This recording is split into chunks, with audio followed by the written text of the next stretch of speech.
Eto na naman tayo sa electric fan. So bale, may gagawin tayo electric fan.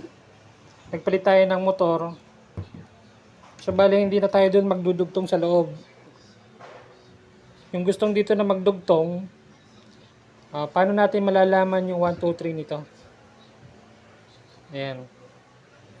Para idugtong dito sa bagong rewind na binili. Sa may dating vlog na ako dito na ang number 1 ng rewind is white, number 2 is black, number 3 is red, at yung kulay green naman, yung linya yon. So panoorin nyo kung paano natin ikabit dito sa 1, 2, 3 nang hindi nabubuksan yung likod ng electric fan. So ayan, bali yung dulo ng cord natin, ng AC cord. Hahanapin muna natin yung linya. Naka-off, kailangan naka-off tong yung switch. Walang naka-on dyan dapat. Naka-off muna yung switch. Hanapin muna natin yung common line, yung line 1. Dapat papalo yung tester, So ito, nakita natin, yung puti. Yun yung isang linya. Pakita natin, Yan, tapos yung puti. So yun. Ayun.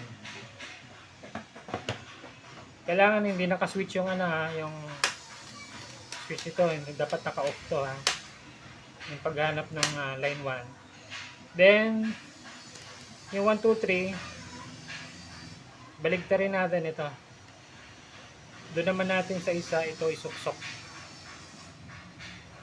Tapos hahanapin natin ngayon yung number 1. Ngayon pipindot tayo sa switch number 1. Tapos hahanapin natin dito kung alin yung number 1.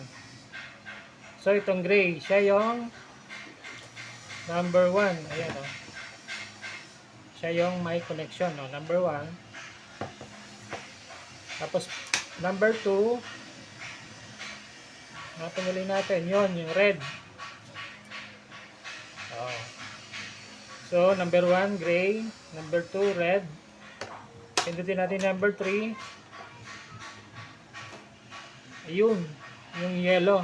Kita nyo? So ang number 1 niya is gray, red, number 2, and yellow is number 3. Yung number 1, yun yung isang linya dito sa kabila. Tapos itong linya na to, yun yung nakadikit sa switch. So ganun lang. Pag-trace ng 1, 2, 3 na hindi nabubuksan yung likod ng electric fan. Okay, yun lang. Salamat sa panonood. Thank you.